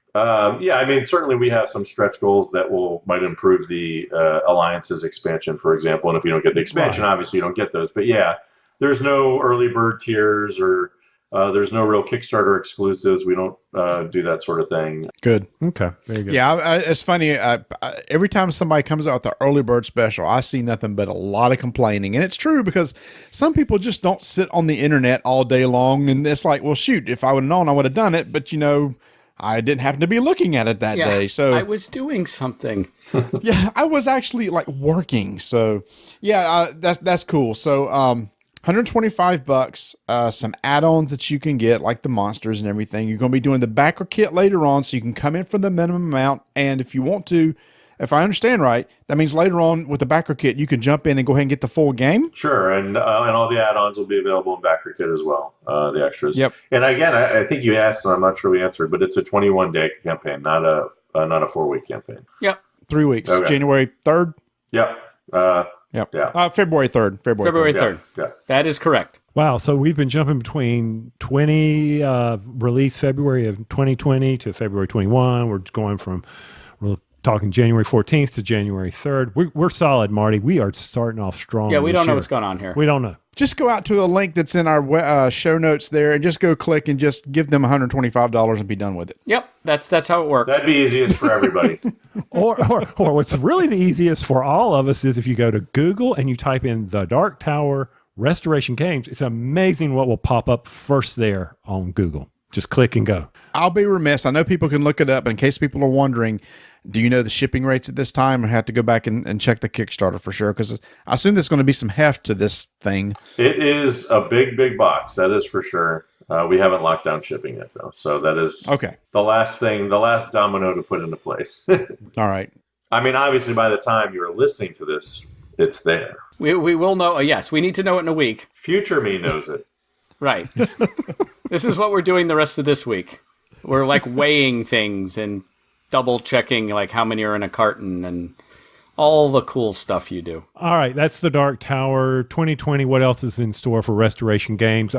Go fire. Anything good? Anything you want to talk to us about? Sure. No, right off the bat, coming in March, we will have the return to Downforce. Downforce. Technically, it is. It's a return to Downforce. Downforce Wild Ride is our expansion that's coming out. We had some at PAX Unplugged, so if you had a chance to get there, lucky you. But it's another double-sided track with some cool 3D ramps and wild animals, and it's a fun track. I'll say this: it's if you like Downforce and you're playing with your family or whatever. And this one makes it a little bit more of a gamer's game. There's a little bit more thought to it, strategy, if you will, to it. So I think it's a lot of fun. I think people are really going to dig that one. And then essentially at the same time, Stop Thief 2nd Edition comes out. We haven't been talking about it too much. We will start doing that after the Kickstarter. But it is basically the same. The only we had to call it a 2nd edition because we made just enough tweaks. But it has a new cover, just so people know it's a new edition. The big change is that all the sort of extra modes that we had unlocked during the Kickstarter campaign for that one, cooperative, one versus many, etc., all that, they're all built into the game now. So it's all incorporated into the rulebook. And importantly, we have a new green investigator whose ability works both in competitive modes and cooperative modes. And it's just a new special ability she has. And then we also have a special set of thieves just for the cooperative game that actually have effects that work in the cooperative game, which actually make it a little more challenging. So a lot of people really enjoyed Stop Thief in cooperative mode. I really think, honestly, that's it's sort of the best way to play it. And this edition really makes it nice and smooth and adds a lot of variety to it with these special co-op thieves. And for those people who are asking, if you have the original game, we will be having a special pack of just the new investigator and the new co-op thieves that you can get essentially for $1 off our website plus shipping. And so if you can just upgrade it with a little pack of cards. All right, consider it done. I will do that. Am I getting a special Bluetooth speaker so I can hear the footsteps or anything like that? That's up to you. Okay. Really. But then only if you complain about it not working and the power company and the batteries ran out right in the middle. I don't know if I have the rant down, but I'm going to grow into it over the next few years. Yeah, you got it. It's coming. It'll be a natural. You're going to wake up that morning and just be natural. And yeah, a little bit down the road is we got a whole bunch of unmatched stuff coming out this year. We got our Cobble and Fog set coming out. Yeah, Mondo's got some things that we've talked about, and we're just waiting for some licensor approval on some things before we can get some exact dates. But that game is getting some really good buzz. People seem to be liking it, and I'm just really excited to have this wide universe that people can have to do battles in. Yeah, we've announced obviously Jurassic Park. Got 2 sets in the pipeline for that. First one should be soon. I mean, not soon, but first half of the year is InGen versus the Raptors. Again, thank the licensors. You got to get that approval. And then we have a Sattler versus the T-Rex set coming down the pipe somewhere soon. And then we have an unannounced 2-pack that we haven't obviously announced yet that I'm excited to announce, as we just saw that. When's that going to be announced? I don't know. Sometime after the Kickstarter. Okay. Everything's after the Kickstarter. Everything's after the Kickstarter. We are mono-focused on Return to Dark Tower. And then we do have Buffy the Vampire Slayer set coming somewhere later this year also. It's exciting. So. And I know Mondo has this license for some other stuff. They got Castlevania. It'd be really cool if you did like a map inside a castle and had Dracula versus one of the Castlevania dudes. Who knows what will happen? That could have been the unannounced, Marty, and you just spoiled it for him. Just laying it out there. Just saying. No, that's cool. That's. I know that game's got a lot of traction. People are really enjoying it. And I guess over the course of the year, you'll be announcing maybe some new stuff at Origins, some new stuff at Gen Con. Yep, we're going to be announcing things here and there. Both of our 50th birthdays will be a big time that will make it. I think those are proclamations. I have heard that almost immediately after turning 50, you start getting the AARP. You get it before. Oh, the day almost literally it's in your mail. And everyone complains about it. I'm like, I am signing up the moment I get it. I am just embracing this and being like, let's do this. I am not like, bring it. Half price Dunkin' Donuts, whatever. Pep Boys, I can get my filters changed for 20% off. Let's go. Oh, but wait a minute. But when you turn 50, don't you get to sock away more money into your 401k, your catch-up or something? I can't remember. I don't know. We design games, Tony. I don't know. We can't give you financial advice. I'm sorry. Not licensed for that sort of thing. The financial advice you're giving me is to store up for $125 to back Return to the Dark Tower. Well, my real financial advice would be to get one to play with, and then get one and leave it in the shrink. So you want to get 2 copies. Leave one in the shrink, and then 40 years from now, it might be worth $400. If we're still around. It might be, yeah. Or you might be fighting chuds for it. Yes. Just, like it's some sort of currency. I'll trade you my Dark Tower for a gallon of water. There's no water left on this planet. This whole Mad Max thing where the currency is Dark Towers. Well, the first thing is you're going to have to Bluetooth into the chip into my head or something, because who knows? Because we're not going to have smartphones. Who knows what we're going to have then? Oh, so that's it for restoration games for the year. Oh man! Well, no. They just can't announce everything, man. There's just this. What's important is Return to the Dark Tower right now. Then after that, we can look for more. It's January 6th. I want to say that's Epiphany. I don't know why. We got some good stuff coming. Don't worry, we won't disappoint. I'm sure you won't. You haven't yet, other than I didn't hear anything for Fireball Island, no Spider Springs or any Spider Springs is out. I know, but what I'm saying is something along that, like you did last time where we had spiders jumping. I couldn't think what else would happen on the Fireball Island. I give you skulls jumping out. I give you spiders jumping out. It's just not enough for you. No. What do you want? Okay, snakes in your bed. That's the next thing I'm going to give you. No, well, I already got snakes on the island. I got snakes in the plane. All right. Here's what I'm going to do. Earwig pudding. There we go. There's our new game. That's the name of my Sex Pistols cover band. Earwig pudding. It's actually, I just pulled a really obscure 1980s Saturday Night Live sketch reference. Oh, okay. So, yeah. What was the reference? It was someone dies and goes to heaven. And you're getting the lowdown from his guardian angel. I'm trying to remember who it was. And he says, "What's the weirdest thing I ever ate?" And he's like, "You don't want to know." He's like, "All right, what's the 18th weirdest thing I ate while I was on Earth?" He goes, "You ate a pudding with an earwig in it." He's like, "Did I notice? Like the football game was on. You made a face for a second." And I always just was disturbed by that image, but I don't remember who was in it, like what year it was. I want to say like 1986. So now it's a Joe Pesci. That's not Joe Pesci. Joe Pesci was gone. Joe Piscopo was gone by the end of 1983. Come on. Oh my gosh, he knows all this stuff. Wait a minute. Eddie Murphy wasn't there in 86? No. Lorne Michaels came back in 1985. He rebooted. He had Anthony Michael Hall, Robert Downey Jr. It was an awful show. Right. This is the year after 84, 85, which had Billy Crystal and Christopher Guest, but it wasn't really live. They had a lot of recorded shows. Finally, 86, 87, he brought in Dana Carvey, so on and so forth. Kevin Nealon was just a featured performer for 2 years at that point. I didn't know you were an SNL aficionado. I was going to be a television sketch comedy writer when I was in college. That was my goal. And I was in college from 88 to 92. Like this is my wheelhouse you're talking right here. Wow. That's pretty awesome. Hey, by the way, I don't know if we ever asked you guys, what kind of lawnmowers do you got? Kind of what? Lawnmowers? Lawnmowers? Yeah. I don't know that you lost a syllable in there from how we say it up here, but lawnmowers. Lawnmowers. As appropriate to our geographical extremes compared to you, I think we have the two diametrically opposed answers to this. Do you have a lawnmower, Rob? I have a lawnmower. He's got a snow blower he probably uses more than he does. No, I have a shovel and a 16-year-old son. I have a lawnmower that I pull the cord and then I push it around and it mows the lawn. I am not I am not a machine guy in general. I will have to struggle to tell you what car I drive. And my lawnmower, living in South Florida, is a team of landscape artists. I mean, there's almost nobody in Florida mows their own lawn. It's funny, we'll be sitting here and I will have a scarf on and thinking of doing a fire. I'm like, what's that noise? And to me, it's like lawnmowers. I'm like, yeah, the lawn guy's here. I have the perfect lawn. It around May, it starts growing.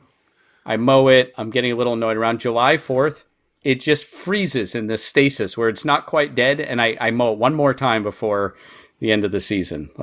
I suppose I should water it. That would probably help. Mm-hmm. Water's But good. let me sort of jujitsu this question. Why? Why are you asking this? That's their thing. Oh, is it? Yeah, Rob just doesn't listen to our show. That's what it is. Well, don't take it personally. I don't listen to anyone's show, and it's not because I wouldn't like to. Is I work from home, and I can't listen to podcasts while I work because they're too distracting. I can't even listen to music. Yeah, Rob's commute is 0. Yeah, I fall down the stairs and I'm at work. Like that's Justin, stairs are these things we have in the north as well, where we have two levels. Oh, wow. I got stairs in my house. I'm in North I Carolina. have steps into my pool. Steps into it. Now, last year, Rob, you came here in Charlotte. You and a bunch of your friends get together and game over the weekend. Where are you going to be gaming this year? Chicago. Actually, we're going to be there next week. Nice, right in the middle of the Kickstarter. Right in the middle of the Kickstarter. We said, hey, what's the worst airport to fly into in January? Mm-hmm. And then we're like, let's do that. It's actually a central location, and we have friends who are hosting it. And so we have a big gaming space, and it saves us a lot of money, and people are coming from Winnipeg and North Carolina and various places. And so it is a pretty easy location for a lot of people. So it'll be not this weekend, but next weekend. Yeah, right after the Kickstarter. People are like, are you just going to be hammering refresh on your phone? I'm like, pretty much. I might play a game. Don't worry, it will fun first day. Well, it depends what we set the level at. Yeah, Challenge you don't know accepted. Yeah, we'll set the level so high to prove you wrong. $55 million there. I think I hit it last time when I said, the $1 million mark would hit on Fireball, and I was right. So just saying. And every year I say this, Rob, dadgummit, one of these years I'm going to get to Boston and let you take me to Fenway Park sometime. Let's do it. You got to get tickets early, although they're going to suck this year, so you can probably get tickets later. It's a bucket list for me. Not like Marlins suck, just Red Sox level sucking, right? Yeah, I think this whole 20-year good era is coming to edge. I'm like, wait, football's done? What happened? It's the first weekend of January.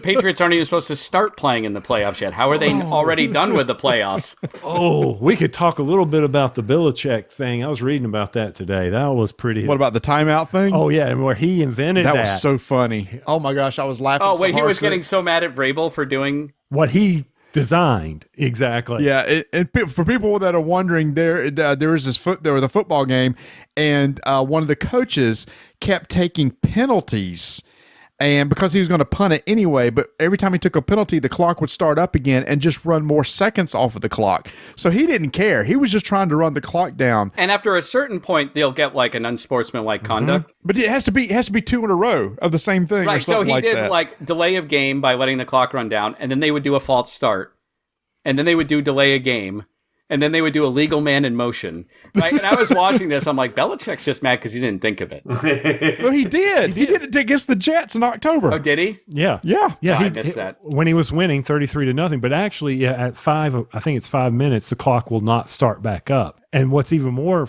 interesting, not fun for New England fans, was the fact that one of the Patriots caused another penalty. So he got 3. Oh, yeah, one of the Patriots caused because you're just in that defensive shift waiting, and around the 8th time or something, you're going to twitch.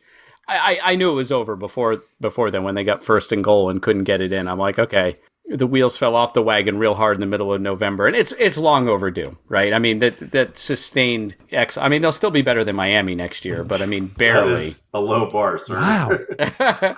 Gentlemen, this is amazing. We did Return to Dark Tower. We did food and pizza. We did lawnmowers. We did sports and colonoscopies. Bam. We have done the white man pentathlon.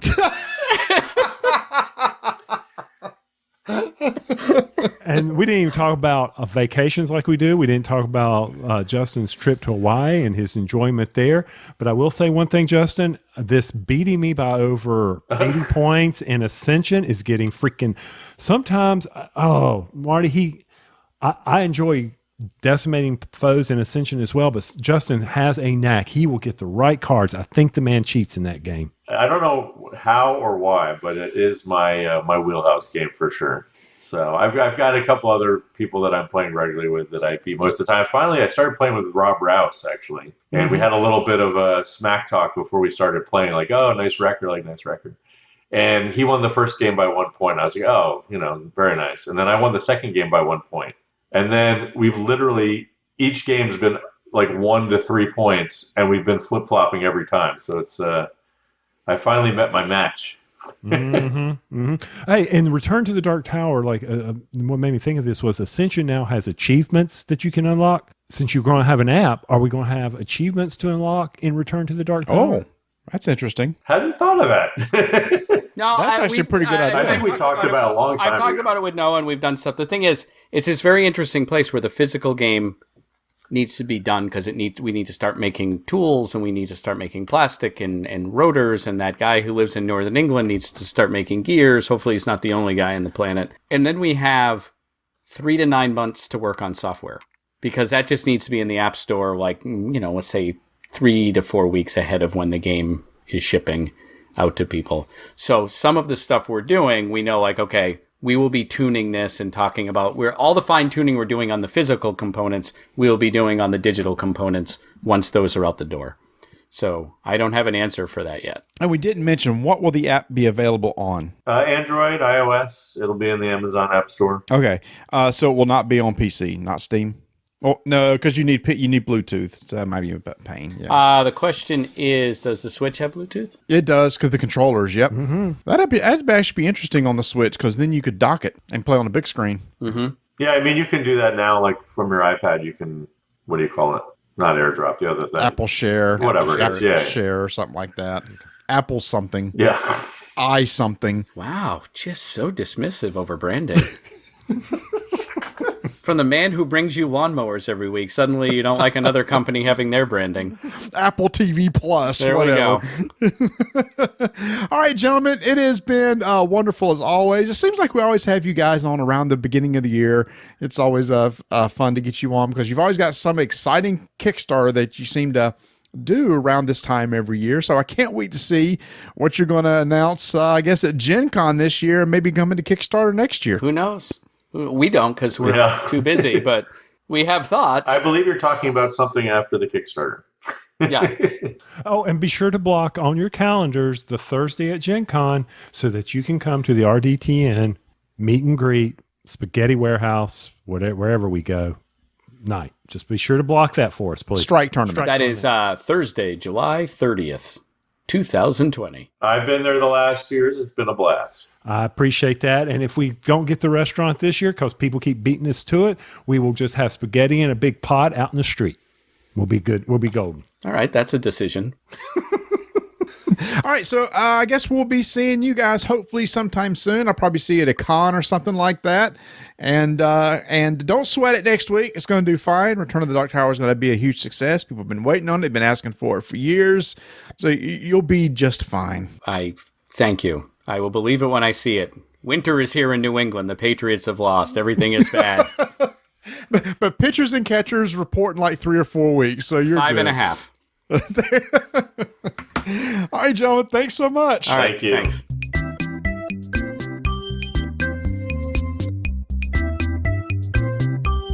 It's 2020 and Portal Games hasn't announced anything yet because at the end of this month, they're going to do their big Portal Con where they're going to announce a lot of new games. But Tony, we really don't have anything to announce right now because they haven't been announced yet. But they have some great games in 2019 people still need to check out, right? Like Empires of the North. Mm-hmm. And you do still play the Japanese Islands expansion. It's good. I like it. I'm sure it is. And we missed an opportunity with Rob to talk about the detective expansion he's been working on. Dang it. Get him back on the phone. He won't mind. No, he won't. He was going to sleep after that interview, or he may have been asleep during the interview. Anyway, we're talking about Portal Games. That's portalgamesus.com. Be sure to go check it out in case that game was not under your holiday tree.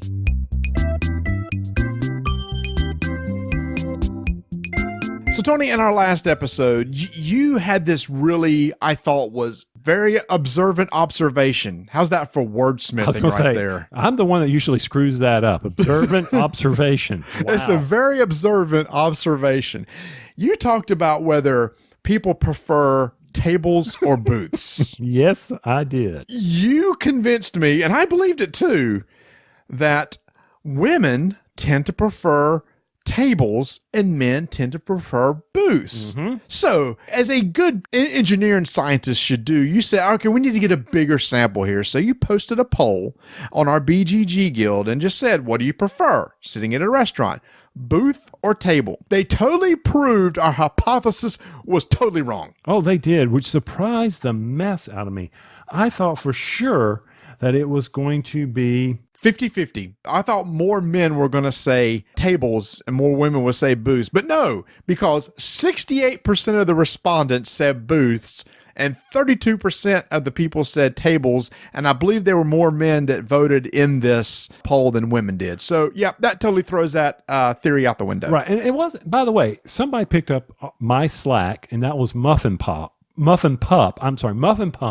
posted out there this poll for us. Oh, I'm sorry. It is. I apologize. I thought it was you. You're right. It was Julia, or BGG named Muffin Puppy. Muffin Puppy? I thought it was Muffin Pup. Muffin Puppy. Yeah. I'm looking at it right now. It's Muffin Puffy, and she has a very cute little German Shepherd as her avatar. Oh, look at that little puppy. And she has one of our micro badges. So thank you so much, Julia, for having our micro badge. Oh, and she's got a California bear and a secret cabal. Look at her in a crit, and it's 2020 crit time. But yes, I went and did a little more research on this. Mm-hmm. And when I was with the families that, I used to do New Year's with, I was asking all the young gentlemen there, and they all preferred booths as well. So it tells you that's why we shouldn't make assumptions like this on this show. A sample of 2 is never good. It never is. And I was just like, man, I am really surprised by that. I honestly thought it was going to be split right down the middle based on sex, but nope. No, people are like, you guys are idiots. We prefer to sit in booths. Thank you very much. Or 68% of them did. Now, I know we just finished talking about a big Kickstarter, Marty. All right. Yeah. Yeah, I know. But Forbidden Games has one going on. If you haven't had... They do. Yes, they do. They have a new Kickstarter out called Dungeon Party. I don't know why they're asking me to talk about it or mention it, but they're good friends of the show, and I want to do them justice because this is a social deduction game. Oh, my gosh. That is so funny. I don't know why they're asking me to talk about it. It's like, wow, we'll never ask you to talk about our games again. Well, Simon knows I'm not a fan of social deduction games. It's not a social deduction game. It is. That's what he says. Oh, my gosh. So hold on. Stop. So basically, you're promoting a game that you know nothing about. Well, maybe I'm wrong. I want you to go right now. I Okay. want you on your computer to go to Kickstarter page for this game and look at this. Okay, I'm looking at it. Do you see what it is? Okay, maybe I'm social deduction versus RPG-ish. Okay. All right. Okay, remember what I said about them never asking us to promote their game again? Yeah, it's for sure in stone now. I thought, oh, man, what am I doing? What is he? He sent me something else then. What else? I don't know, but at least I would have gone to the Kickstarter page and look, it's a social role-playing game. Maybe you saw the word social and thought social deduction. Well, aren't all games about deducing something? So Oh my how am I wrong? Everything is on a coaster, a bar coaster, rooms, monsters, and treasures. And you take turns by bouncing a coin to try to hit the monsters and disarm traps. So you're instead of like beer pong, you're chunking coins on the table and trying to get them. It's like playing quarters, okay? But instead of trying to bounce a quarter into a Shot cup glass of beer, or a beer, yeah, or a shot, whatever, you're bouncing a coin and try to get it to land on a monster. And if you do damage to it. Wait a minute. You are Mr. Dexterity. I'm surprised. Wow, you should be all over this. But anyway, the concept is you could take this out anywhere at a bar, restaurant, whatever. And if you, again, there's a lot of previews of it out right now. They got a lot of, the art's really good. A lot of different coasters. It looks really cool. You have all these tokens that you're chunking, different types of tokens. There's weapon tokens. So again, that's the concept. So you're a party of people going into a dungeon trying to defeat monsters. And you do it through bouncing coins on the cards. Something completely out of left field from them. Never saw this one coming, right? No, it is way out of left field. I just talked about one of my top games from 2019 was Raccoon Tycoon. This is nowhere anything near like Raccoon Tycoon. So go check that out. I'll have a link in our show notes about that. And it's not a social deduction It's game. a social party. Fine. Well, this is a deduction. Who's going to hit the right monster, bounce Oh the my quarter? gosh. Okay, fine. I can't save it. I screwed it up. Jeez, what's new for me? Hey, I'm starting off 2020 at batting 1,000. Brand new decade. And we're starting off just like we left off the last one. Whoa, now there's another debate. This is not a brand new decade. Well, here's the thing is I've got to go with what people have told me. I agree. And technically it's not because there was no year zero, but it doesn't make sense for a decade to run from 2011 to 2020 because you would call this the 20s.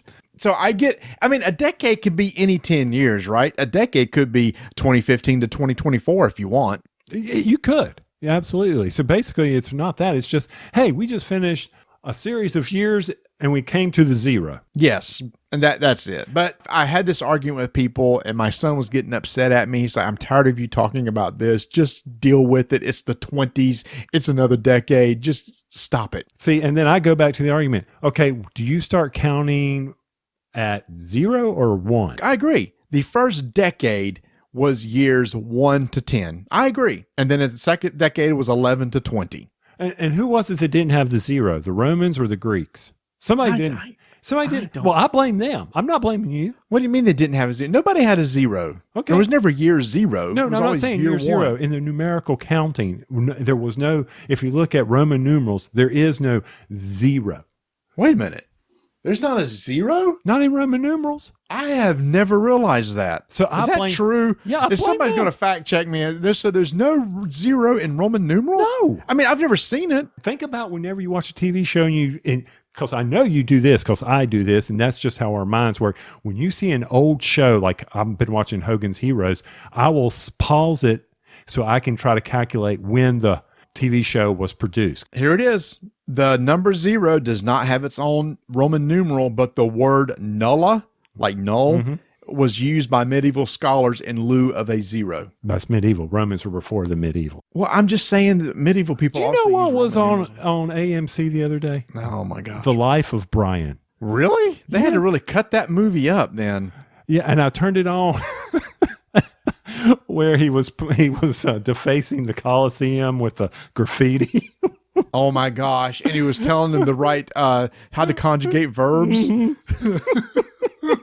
The Life of Brian, and then he comes back 100 feet tall, and then the salute. I'd forgotten the salute, the fist to the head. Oh, The Life of Brian. If you haven't seen that Monty Python, that's my favorite over Holy Grail. Always has. Yeah, it's for its time, it was very controversial. It's not very controversial anymore. Before its time, it was. Oh my heavens! And I could just see them now. They would keep rolling dice and taking names.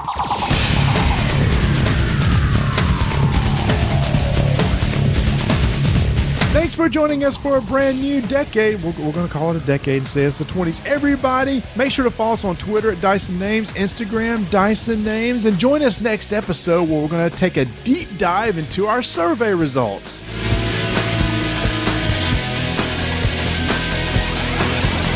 That's because you need an organizer. You need to take that new purchase and be sure to pimp it out with I can't say that word. Never mind. Sorry.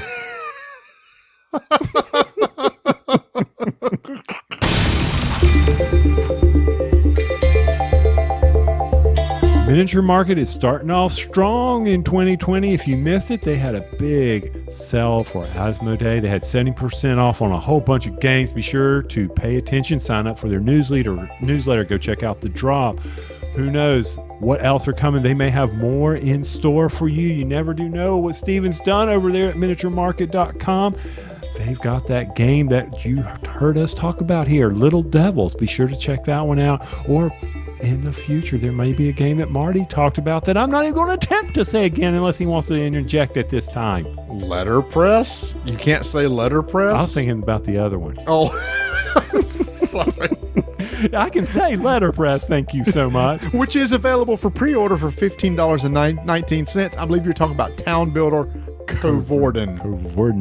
And in the next episode, we're also going to be talking about a game that really knocked our socks off that I'm sure you'll be able to pre-order out there or is already out there. And that is going to be, I'm going to go ahead and tease it, Marty, for this commercial.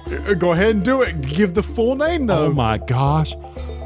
Here we go. Do it. Masters of Renaissance, Lorenzo El Magnifico, the card game. Did I get in the right order? I got in the right order. There you go. That's it. Be sure to go check it out at miniaturemarket.com.